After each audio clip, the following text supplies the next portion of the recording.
DJ Scream, heavy in the streets. We gon' get it, we gon' get it, we gon' get it. We gon' get it, we gon' get it.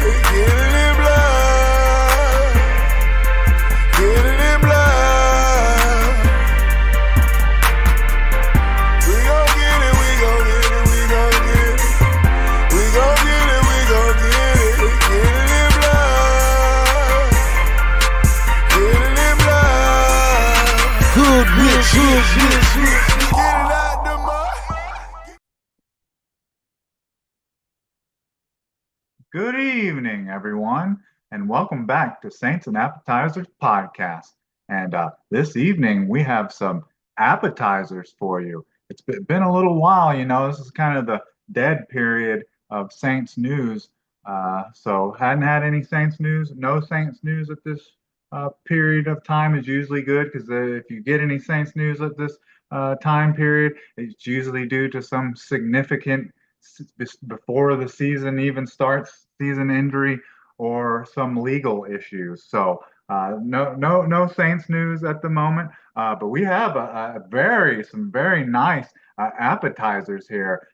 Coming back here, appetizers. We have a UFC pay-per-view, which will be June 6, 2025, and this is a UFC 316, Dvalishvili versus O'Malley 2. And kind of unlike the last couple pay-per-views, didn't have a lot of name power, name notoriety, star power.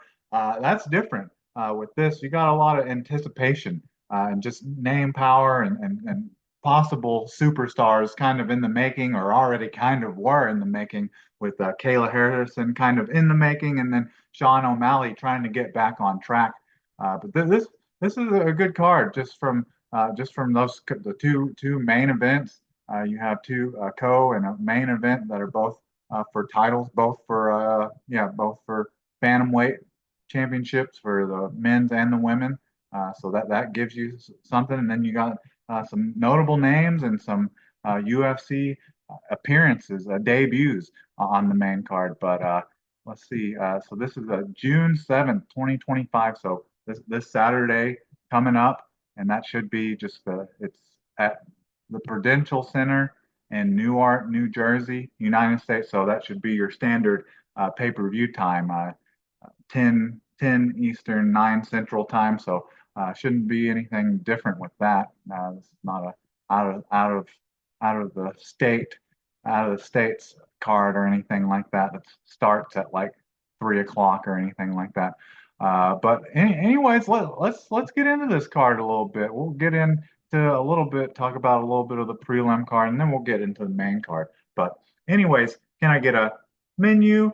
And so just talking about this card, we mentioned the two biggest names kind of on this card, and Sean O'Malley and Kayla Harrison.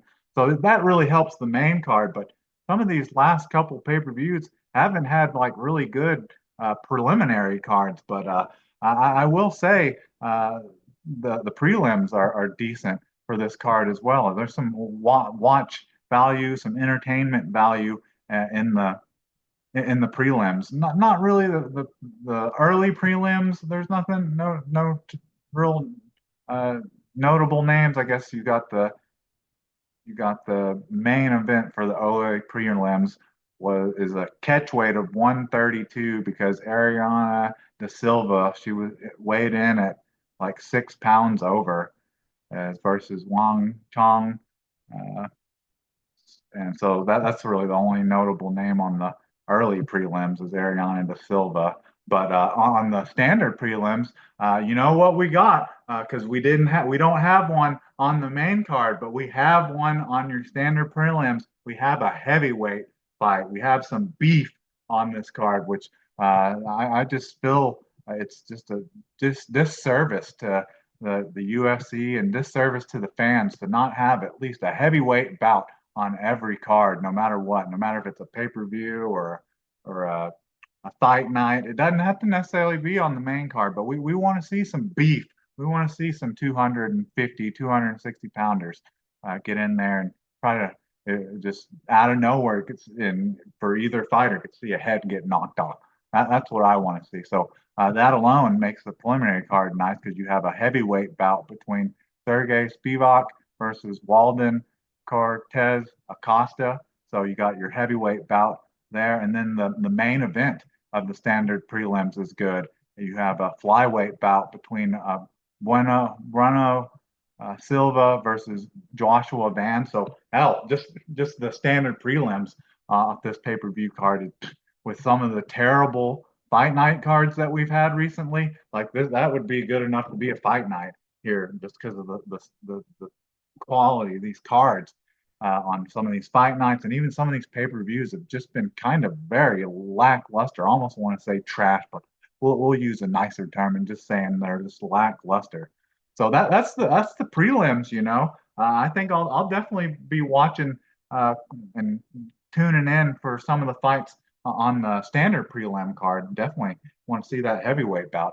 But anyways, let's get on into the main card now. So we have on the first fight on the main card, we have a welterweight bout between Vincent Lequi versus Kevin Holland, and these fighters are both very similar. You know, they're have both have very good striking game and very good striking game, but they're true mixed martial artists too. They can get the submission, you know, no matter they can adapt and change depending on where the fight takes them, where the fight goes.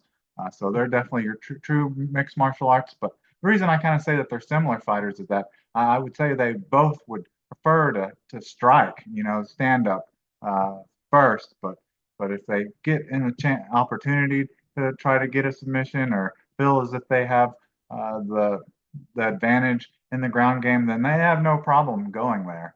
But Vincent Lequi, in his last five fights, he's just 2-3 in his last five fights. Had a couple tough knockout losses to Joaquin Buckley and Jeff Neal, but his most recent fight, he's just on a one fight winning streak. He beat Fabia Gorembo.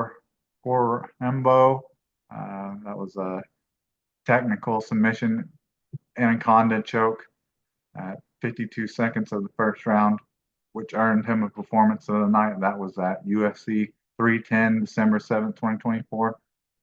He's had 34 fights in his career with 23 wins and 10 losses. In those 23 wins, he's had 11 wins by knockout.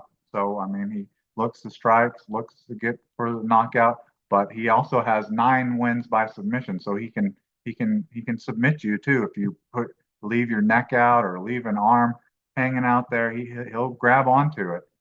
And then he's also won 3 by decision. So really not a lot of his fights that he wins go to decision. And then he has 10 losses, 2 by knockout, 2 by submission. So he can be knocked out, he can be submitted, and then 6 losses by decision, and then just 1 draw. And so just talking about how they're similar in like their striking and want to try to stand up first, but then can go to submission. Just their records and their kind of their recent history fight resume has been kind of similar. You know, haven't been like overly dominant or have a bunch of wins in a row. They're kind of like win 1, lose 2, win 2, lose 1 kind of. That's both how they've kind of been here the last couple of years of their career. But it's entertaining, it's exciting. It keeps the bills paid, and it keeps their fights keep just coming. The opportunities for it. But Kevin Holland, he is also 2-3 in his last 5 fights, which has kind of been a mixed. He's kind of gone up and down in weight classes a little bit here. He's gone up to like 185 middleweight and then come back down to 170 at welterweight, which that's what this fight is at. It is at welterweight, and I guess this is really the this is the weight class that when he fights at that he takes more serious and thinks that he'd actually ever have an opportunity for a title shot. But really, Kevin Holland, with how he fights and how often he fights, it's hard to see him ever being more than a gatekeeper, kind of a stepping stone. But he's a fan favorite and he's fun to watch. If nothing else, if that wins you a title anywhere, he'd get that. But we mentioned that, so he's 2-3 in his last 5 fights, so kind of on the losing end of that. He's had his two most recent losses were by stoppages. Renner de Ritter submitted him rear naked choke, and Roman Dolidze TKO knocked him out. And that was those. I think both of those fights were at middleweight, so he just looked kind of overwhelmed in those two fights. And then he returned in his most recent fight, in his one fight winning streak against Gunnar Nelson. He won by decision and he went back down to 170, and that was just a three round fight, and that was just March 22nd. He's already fought twice this year, so this will be his third fight this year, March 22nd, 2025. And he has 41 fights in his career with 27 wins, 13 losses, and one no contest. And in the 27 wins, he has 14 wins by knockout. So that's the predominant way he wants to win, is looking for striking or to get a moment in the fight where it gets kind of set off to where he can get his opponent in a bad position on the ground, delay ground and pound, or kind of like he did with Ronaldo Souza, where he landed a real hard strike actually from his back and then just finished off, which is what I'm trying to explain, just kind of the ground and pound. It's not all just one punch knockouts standing. A lot of it is started from just ground and pound to TKOs, the ref stoppages. But he has 14 of those, and then he has 8 wins by submission. So he can finish you by knocking you out, but he can also submit you, just like Vincent Lequi. If you leave that neck or that arm hanging out, he'll grab onto it and he'll try to do something with it. And then he has 5 wins by decision, and in the 13 losses, he has 2 by knockout, 4 by submission, and 7 by decision, and then the one no contest. So very similar. So very similar in styles, very similar record. I think both of them are around the same age, maybe. Holland 32, Lequi is 33, so very similar in age. This is kind of a really tough fight. This is kind of to pick, kind of. I almost kind of look at it as kind of a coin toss, kind of pick 'em bout. But in this welterweight bout between Vincent Lequi versus Kevin Holland, I'm going to go with Kevin Holland to win this one. And I'm just for almost as a fan, from a fan perspective, I think the funnest thing to happen in this fight would be for Kevin Holland to get a knockout on Vincent Lequi. So I'm going for Kevin Holland just as much as I am a fan of him, as I am that I feel like this is kind of just a kind of a coin toss of a fight. Very very just a pick 'em. I don't see Vincent Lequi being just extramentally better than Kevin Holland, or vice versa with Kevin Holland. So in the welterweight bout between Vincent Lequi versus Kevin Holland, I'm going with Kevin Holland to win this. I think he's going to get it by knockout. I think that'll be a great curtain jerker and a great way to start off the pay-per-view, the UFC 316. All right, now then, on to the second fight on the card. We have a bantamweight bout between Mario Batista versus Pechi Mix. And so this is a debut fight for Pechi Mix. So he's coming over from, let's see where he's coming over from. He's coming over from Bellator, where that's pretty much all he's done, is either be in these World Grand Prix or defending the bantamweight title. So he's just been kind of nothing but a champion over in Bellator, nothing but 25-minute fights. Phil's really similar to Patricio Pitbull that we had on, what was that, just the last pay-per-view? That was either UFC 314 or UFC that was either UFC 315 or UFC 314, where Patricio Pitbull came to the UFC with a very similar record and resume from Bellator. With Petchy Mix, who is predominantly a great ground fighter, has a great grappling and submission game. But in his last 5 fights, he is 5-0 and 7-0. He's on a 7-fight winning streak, but that's all in like Bellator. So, and in the 5 fights, he's had submissions, yeah, technical submissions, guillotine choke against Magomed, Magadov, and then a KO knee by Rufio Stotos, and submission rear naked choke over Sergio Pettis.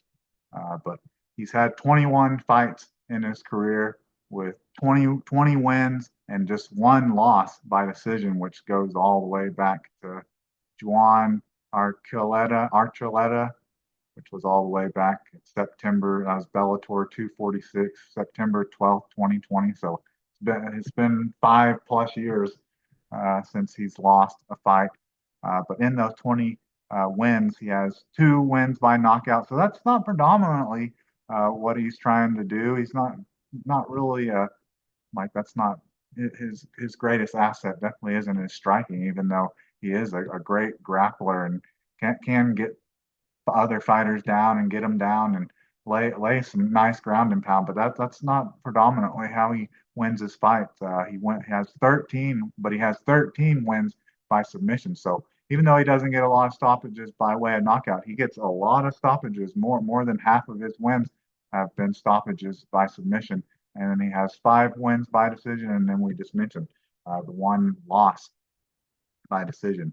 So this is, it's always really interesting when you have a fighter coming over from a different organization to see like they were so dominant. They were like godlike coming over from the organization they're coming over from, and they're considered a hot free agent when they're coming over. It's always interesting to see what they look like in their first fight against UFC level talent, UFC competition, and he's getting that in Mario Batista. And so we mentioned how Patchy Mix is such a great grappler and has a great grappling game. I mean, Mario Batista is a good grappler, has great Brazilian jiu-jitsu as well, and he's on a about a 7-fight winning streak himself. Let's see here. Yeah, so he's on a 7-fight winning streak as well. But the difference is that it's in the UFC. So, it's hard to weigh. That's kind of like teeth grinding. Like, what's more impressive? The fighter in a different organization fighting for a belt or is in a tournament in every single fight that they're in, or a guy that's won 7 straight fights in the biggest mixed martial art promotion in the world. But, they're kind of just they're a kind of a step or a couple tiers down from constant title contenders, but still impressive nonetheless. So he's just 5-0, obviously, in his last 5 fights. He's had a couple submissions mixed in there, and in his 17 matches, he has 15 wins and 2 losses. In the 15 wins, has 3 wins by knockout, 6 wins by decision, or 6 wins by submission, and 6 wins by decision.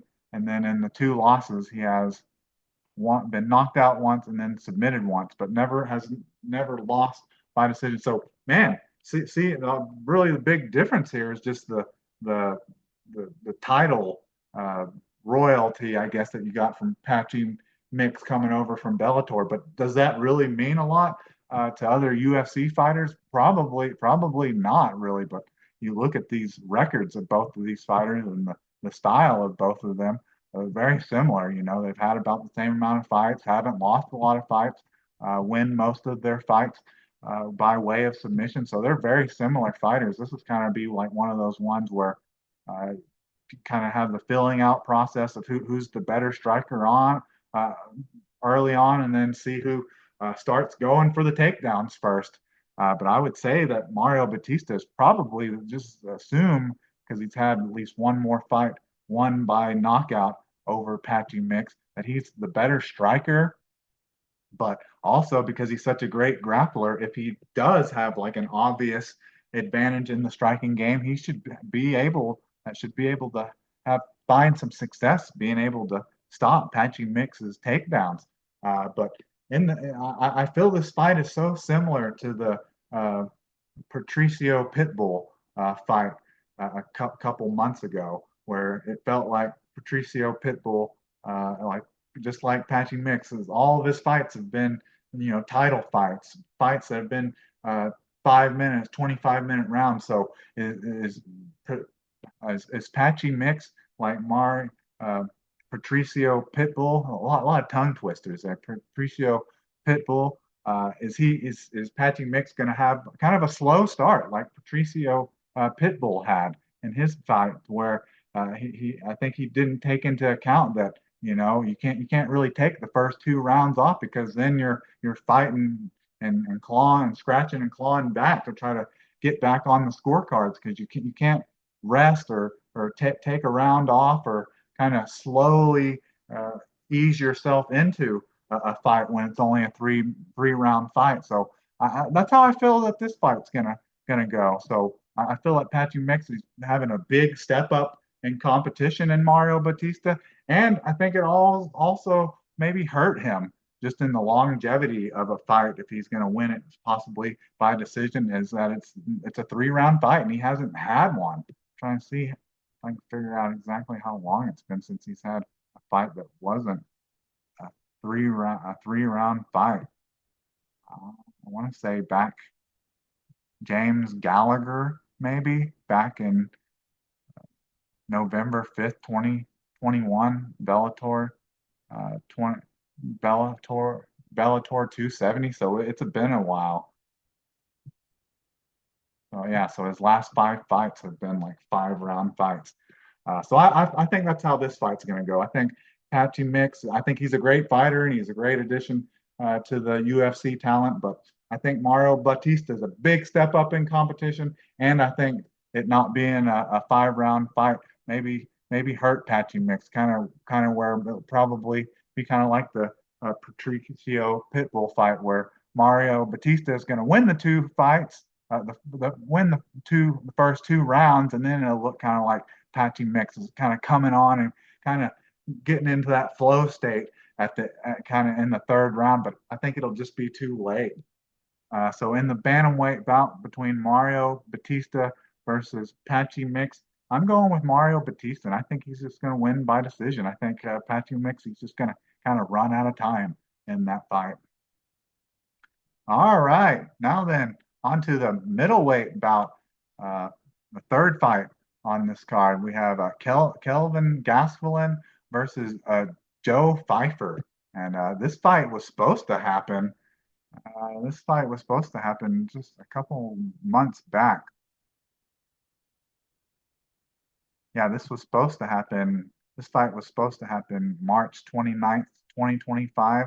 So a couple months back at UFC on ESPN 64. But I guess Joe Pfeiffer, this was in Mexico, I think, or somewhere south of the border. I think Joe Pfeiffer must have drank the water or something down there, and he got sick and had to pull out. Like just what just the day of the fight had to cancel it, and I guess Joe Pfeiffer since then has been getting kind of some heat from different fans and different parts of the world because he must have just trashed Mexico, talking about he's never going to come down there again. He's never going to eat or drink anything from Mexico again, and it just took a lot of heat, releasing a lot of heat and emotions due to having to pull out of a fight because he probably shit his britches. But so Joe Pfeiffer He's a young and up and coming fighter. See, he's just 28 years old. He is four. Yeah, he's 4-1 in his last 5 fights, all in the UFC. Uh, he's 16. He's has 16 fights with 13 wins and 3 losses. He originally started his combat career as a wrestler and then went to jujitsu, then judo, and then like submission judo, and that's helped him just kind of evolve into a mixed martial artist.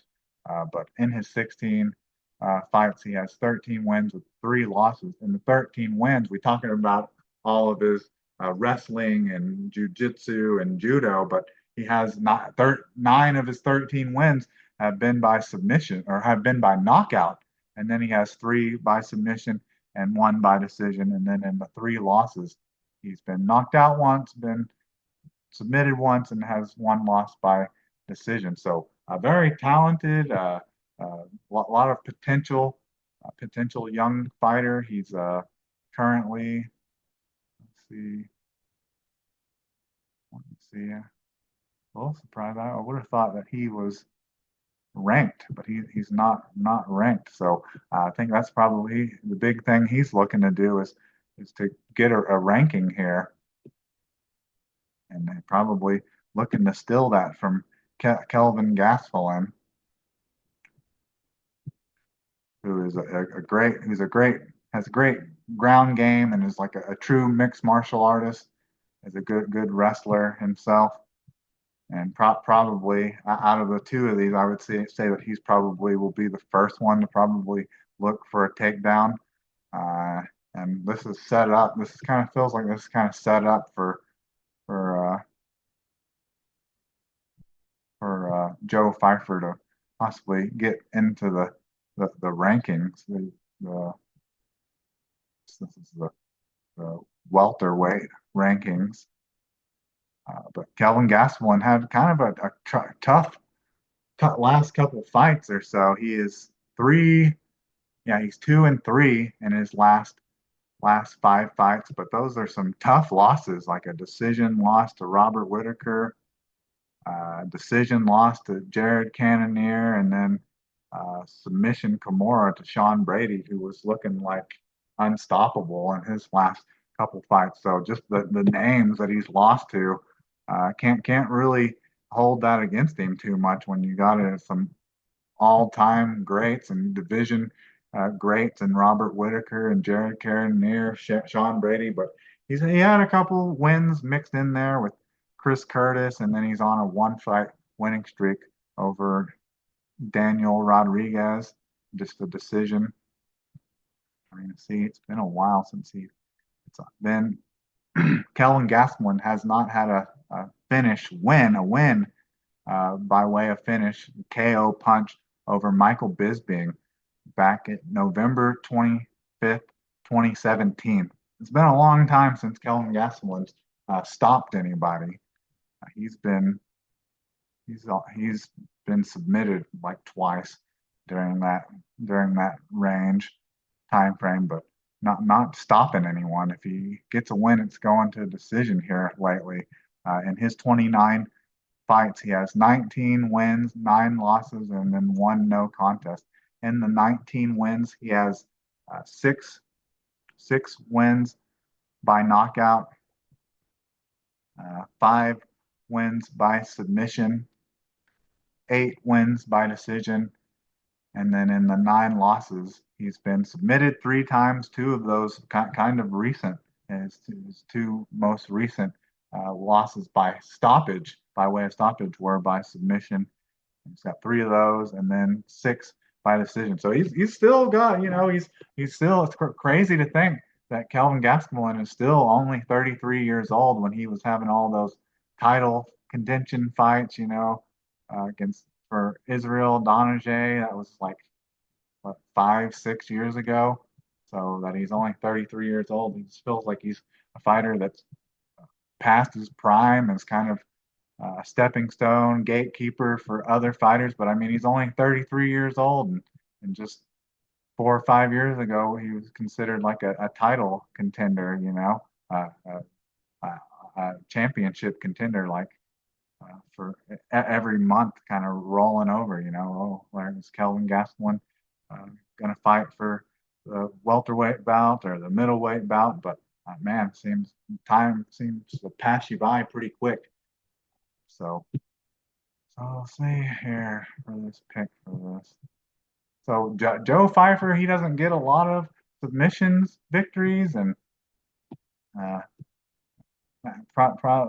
would probably be his best path to victory would be to try to get some kind of knockout by way of striking. But Kelvin Gastelum's shown that he has a granite chin, so I don't think Joe Pfeiffer's going to knock Kelvin Gastelum out. But seeing how that's not really Joe Pfeiffer's greatest asset is the submission game either. I don't or submission game. I don't see him submitting him either. So. But I probably see this fight going decision, but I think I want to go with the younger fighter in this fight. It just seems like Kelvin Gastelum trying to see, ever since which fight here am I thinking? It just seems like, well, since the Robert Whitaker fight, or maybe even the Israel Donajee fight, is like kind of his first and only chance at middleweight gold and UFC gold, and then since then he's just never seemed to get to that caliber, or that never really been to that level ever again. Hasn't won more than one fight in a row. Hasn't won two fights in a row since then. So I'm going to go with Joe Pfeiffer on this. So in the middleweight bout between Kelvin Gastelum versus Joe Pfeiffer, I'm going with Joe Pfeiffer to win this. I think he's going to win this by decision, a three round decision. I think he's just going to be able to point strike and land the harder shots and cause more damage and keep the fight standing where he wants it, and just keep kind of Kelvin Gastelum at distance and just pick him apart and win by decision. I would love to say that Joe Pfeiffer is going to knock him out, but history shows and resumes shows that Kelvin Gastelum is not one to be rocked and not never been knocked out. So I don't see Joe Pfeiffer being the first person to do it. But I do think he can control the fight and win the battle standing up. And if he has to stop takedowns, or it looks like Kelvin Gastelum's getting any type of edge in the striking game, he can stop takedowns, but he can go for takedowns as well, possibly just off of recent history for Kelvin Gastelum. Probably seems like he's been a little vulnerable to submission. So maybe Joe Pfeiffer's got a game plan like that. But in the middleweight bout between Kelvin Gastelum versus Joe Pfeiffer, I'm going with Joe Pfeiffer to win by decision. All right, now then, on to the co-main event. Getting into your gold bouts, your championship bouts. You got two of them here, but in the co-main event, the bantamweight. This is like the bantamweight elite card because you're defending both bantamweight golds, the women's and the men's. You have a women's on the co-main event. You have a women's bantamweight title bout. It is Juliana Pena, the champion, versus Kayla Harrison, the challenger. And man, this fight is being filled up with feels like a lot of trash talk and bad blood, and the potential for whoever wins this fight to maybe reintroduce Amanda Nunes back into the card and have some superstar fight between either Kayla Harrison and Amanda Nunes, or have Juliana Pena versus Amanda Nunes 3. Either way it breaks, it sounds pretty good to me. But you're getting Kayla Harrison coming into this bout, and this will be what, her third fight in the UFC. Let's see. Yeah, this will be her third fight in the UFC. Her first fight was against Holly Holmes, where she got submission rear naked choke in the second round at the 147 mark of the second round, which so she looked super impressive and impressive in her UFC and dominant in her UFC debut at over Holly Holmes at UFC 300. That was April 13, 2024. But it seemed like she came back down to earth a little bit and didn't look quite as dominant over Ketlin Vieira, but she won that fight by decision. That was UFC 307, October 5th, 2024. And that was just the third fight, went 3 rounds, all 3 rounds, 15 minutes. And so she is, these other fights weren't in the UFC. They were at the PFL Pro Fight League. She is 4-1 in her last 5 fights, and she's on a 3-fight winning streak if you include her bout against Aspen Ladd at PFL 10 2023, November 24th, 2023. That was a 15-minute fight, 3 rounds. But that was a catch weight at 150 pounds. So that's like that's a 15-pound difference. So that's a big difference there. That that fight and that win is like irrelevant. There's not even a 145-pound weight division in the UFC anymore. But so Kayla Harrison having to make weight. I think for this fight, because it's a title fight, she had to be like right on weight at like 135.0 or less. I think her first 2 fights in the UFC, she's been like 136 or 135 and a half. So that's the first time she's made that right on the dot. So Kayla Harrison, she made weight. She looked kind of sunken in and looked like a knockoff Timu best choice version of Patty Pimblin, because she had her face was so sunken in, and with the blonde hair and the braids, it's hard for me to tell how good a shape she's in. I think just no matter what, because she's such a large woman, I think it makes it hard for any cut, especially for 135. So that's my main concern for Kayla Harrison, honestly, is just the weight cut. And if Juliana Pena is able to try to drag her into the deeper rounds, I think that would definitely benefit Juliana Pena. But Kayla Harrison, she's had 19 fights with 18 wins, and 18 wins and 1 loss. In the 18 wins, she has 6 wins by knockout, with that most of that's usually just getting women down and holding them down and compromising positions and just dropping some brutal ground and pound, hammer fist and elbows, and then submission, obviously, because she's a judo champion from Olympic champion from 2012 and 2016. She has 7 wins by submission, which that's either grabbing your arm and ripping it off, or choking you out and putting you to sleep, and then has five wins by decision, and then just the 1 loss.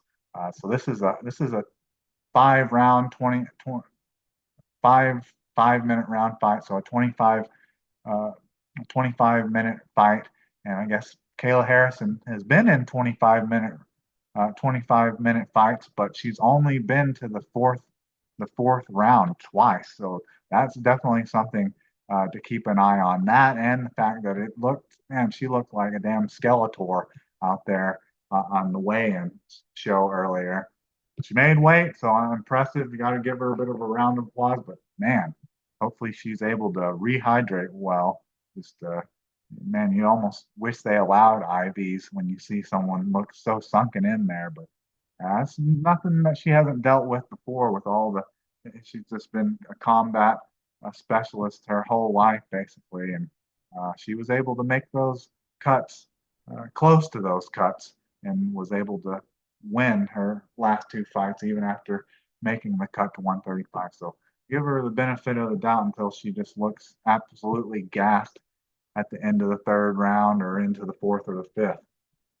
That would definitely probably benefit Juliana Pena, who she is probably, I think, pretty clear and obvious that she's the better striker, but she also has a great ground game as well. I mean, you got to remember how she beat Amanda Nunes by way of rear naked choke. So I mean, she's got a great ground game as well, and to set her up for the title opportunity, she beat Sarah McMahon by way of rear naked choke as well. That would be something else, and something that would be like maybe the fight of the year, or moment of the year if Juliana Pena found some way or ended up choking out Kayla Harrison, or even any submission. Submitting Kayla Harrison would be amazing. That would be a jaw dropper, and a heck of a moment for a card. That would be talk about putting a stamp on a card, making it great. And that'd be before even the main event would even happen, had even started. But Juliana Pena, been a little while since she's fought. She's on a one fight winning streak over Raquel Pennington. That's what got her the belt back after Amanda Nunes vacated it. But she hasn't fought since October 5th, 2025. I guess that's not that long ago. And that fight went to decision. But she is 3-2 in her last 5 fights. One of those was against Amanda Nunes. She lost the belt, and then Jermaine de Remedy,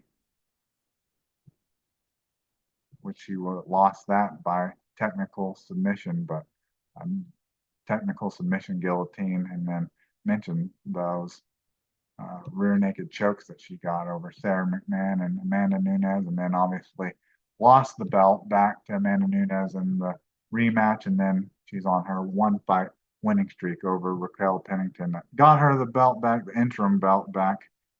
Let's see, well, I guess it's not the interim, it's just the bantamweight championship, but her defending it here against Kayla Harrison would signify it as being like the undisputed bantamweight championship. And if that happened, then you'd have Amanda Nunes coming right back in for Amanda Nunes versus Juliana Pena too.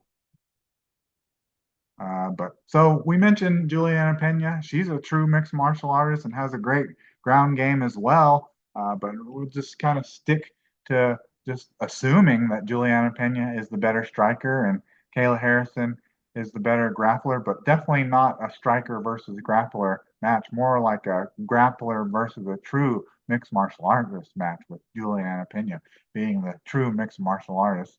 But in her 17 fights, she's had 12 wins and 5 losses. In the 12 wins, she has just 3 wins by knockout, but has 5 wins by submission and 4 wins by decision. So she has more wins by submission than she does by knockout or by decision. So that's something to keep an eye on. And then in the 5 losses, she's been knocked out once, submitted twice, and has lost 2 by decision. So those 2 submissions she's gotten caught in a guillotine, and then Valentina Shevchenko submitted her by way of armbar. So I don't ever see Kayla Harrison being on her back. So I don't really see Kayla Harrison like getting a guillotine and pulling guard and submitting Juliana Pena from her back by way of guillotine. But I kind of do like the potential of maybe Kayla Harrison kind of riding her for a couple rounds, and then maybe Juliana Pena is so concentrated in trying to protect her neck, maybe she leaves her arm out there, and Kayla Harrison jumps on it and submits her by way of armbar. I think I like that potential, and I like the real superstar mashup that we would get, like big names, name for name. You got Kayla Harrison, and then you got Amanda Nunes to have I guess, be a first defense for Kayla Harrison. I know we're getting a lot ahead of ourselves, and then just the comeback. Don't call it a comeback for Amanda Nunes. In the women's bantamweight bout championship, women's championship bantamweight championship bout between Juliana Pena, the champion, versus Kayla Harrison. I think I'm going to go with Kayla Harrison to win this. I know Juliana Pena, she's brought in Kayla Harrison's judo coach from when she won in Rio in 2016. So Juliana Pena definitely been coaching and training a lot of judo and ground game, but I just think it's Kayla Harrison's time. I think Kayla Harrison's going to win by submission. I think that's going to happen either in the second or the third round. I think once we get later in the third round or in the fourth or the fifth round, we're going to have to step back and look and see where this fight is at because I feel if Juliana Pena is able to drag her into the fourth and the fifth round, then she may almost have this fight on lock if she's able to get Kayla Harrison deep into this fight. But I think Kayla Harrison's going to win by submission. I see that probably happening in the second or maybe the first or the second round. I almost want to say a third, but man, I'd be getting a little concerned for Kayla Harrison if this fight gets into the third round or towards the end of the third round. So I think I'm going to go with Kayla Harrison to win by submission in the first round. So in this women's bantamweight title bout between Juliana Pena, the champion, versus Kayla Harrison, the challenger, I'm going with Kayla Harrison to win this by way of submission. I think it's going to be an armbar, by armbar in the first or the second round. All right, now then, on to the bantamweight championship bout, the men's bantamweight championship bout between Merab Dvalishvili, the champion, versus Sean O'Malley, the challenger, former champion Sean O'Malley, who I love it when fighters kind of like Sean O'Malley, who I didn't really buy into him, I didn't really believe in and Sean O'Malley until his knockout win over Aljamain Sterling. Then I kind of bought into it. So of course, once I finally jumped on the bandwagon, then of course, he loses his belt, and uh, was such like a superstar with driving like exotic cars and all the name brand uh, clothing and designer clothing and sunglasses and the colored hair and all that. Just what UFC needed and wants as like a superstar title uh, holder. But of course, these fighters they're on the top of the world. They're the hottest shit on earth, and then they lose their belt, and it feels like they got to eat a little bit of crow and just come back down to earth. And it's just so funny that a fighter like Sean O'Malley, once that happens, he's talking about how, oh, I'm a dad now. I've stopped smoking marijuana. I've stopped being on social media. I had a hurt labrum coming into this fight, so I've had surgery on that. I don't have color in my hair anymore, and that just means he's completely focused and more focused on the fight game than he was for getting to where he was in his first matchup against Merab Dvalishvili. But I guess he had the Derek Carr treatment, something with the needed surgery on his labrum or something like that, which I could understand that could make things difficult in a fight against someone of the level of Merab Dvalishvili, but basically just anyone in the UFC top 10 of the bantamweight division. But when people kind of go over the first loss, the first fight against Merab Dvalishvili, there's a lot of people that said if Sean O'Malley could have just came on maybe a little bit stronger and maybe the first round, or maybe landed a good punch, or maybe gave Merab Dvalishvili a black eye or cut him or something like that, that maybe would have been enough to win that fight because two judges had that fight. What 40, 48, 47, I think.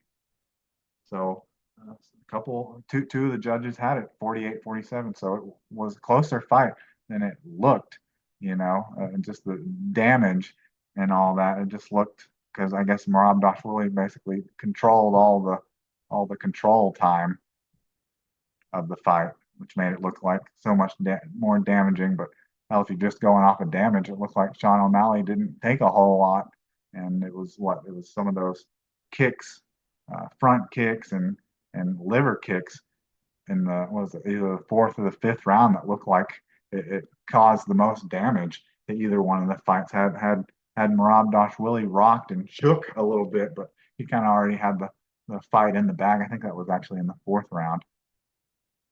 But anyway, so Sean O'Malley, he's refocused himself is what I'm trying, basically what I'm trying to get to here, and he is 3-1-1 in his last five fights. So he has these three wins where he won the got a title eliminator win over Peter Yan, and then won the belt over Aljamain Sterling, and then defended it over Marlon Vera, and then before that he had the Pedro Munez accidental eye poke back at UFC 276 on July 2nd, 2022. But since then, it was just all about the belt, and then had the loss to Merab Dvalishvili. So he's on just the one fight losing streak. But in his 21 fights, he has 18 wins and 2 losses, and then the one no contest that we just talked about.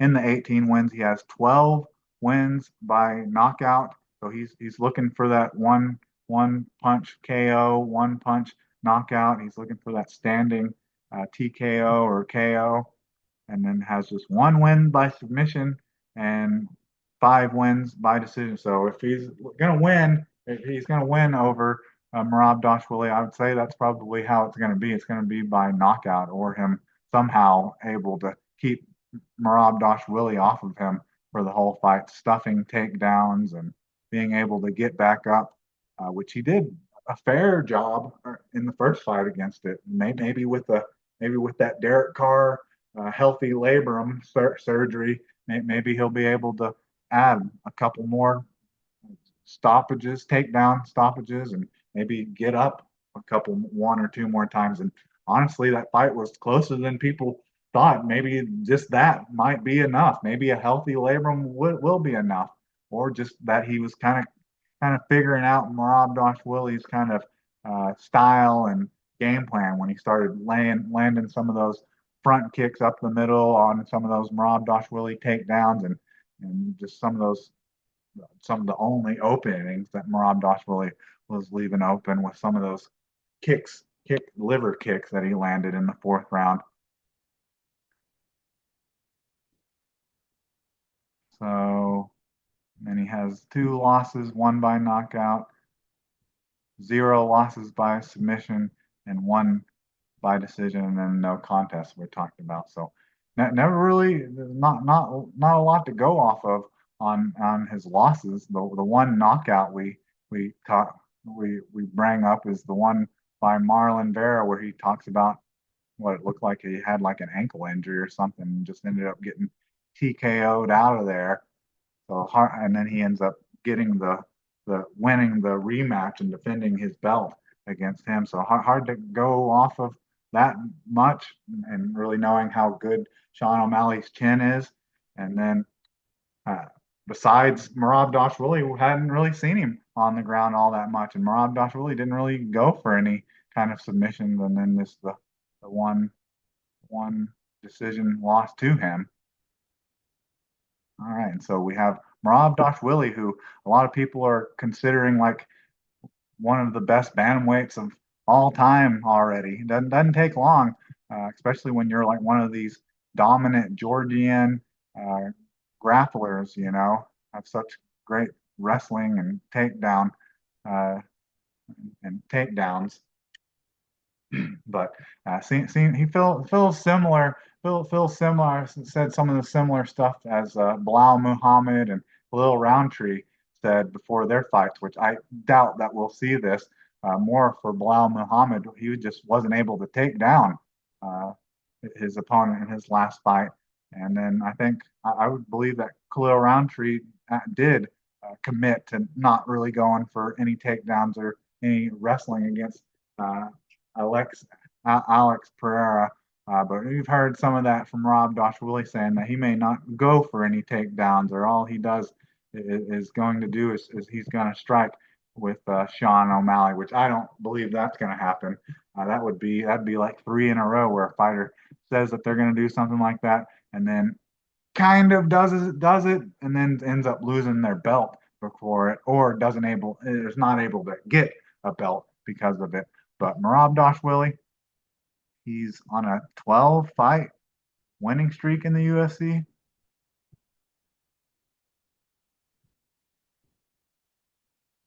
Yeah, on a 12 fight winning streak in the UFC, and 13 is the all time record. So just one more fight to win, to one more fight to be at 13 fights. So he's like in second place with behind a lot of guys that a handful of guys that have 13 straight wins in the UFC. So he's 5-0 in his last five fights. His last two fights are the most notable, where he beat Sean O'Malley by decision, 5 round fight at UFC 306, September 14th, 2024. And that's where he won the UFC Bantamweight championship. And then he defended it. He's already defended it. He didn't have like an immediate rematch over Sean O'Malley because I guess Sean O'Malley, like we said, he had to have that Derek Carr surgery, that labrum surgery, so he had to take off for a year. But in the Umar Nurmagomedov fight, there was quite a bit more stand up and striking that you saw from Merab Dvalishvili. But I don't really put uh, Umar Nurmagomedov on the same level as Sean O'Malley in the striking game. So I don't know if we can go off of that too much, but that ended up just being a decision fight as well. But Merab Dvalishvili and Bilal Muhammad, very similar fighters, just in regards to they don't get a lot of stoppages. They grind out a lot of fights and lay and pray, and a lot of fights go to decision. Most majority of their wins go to decision. He's had 23 fights with 19 wins and 4 losses. In the 19 wins, he's only had three three three win three wins by knockout, only one win by submission, which we keep bringing up. Bilal Muhammad.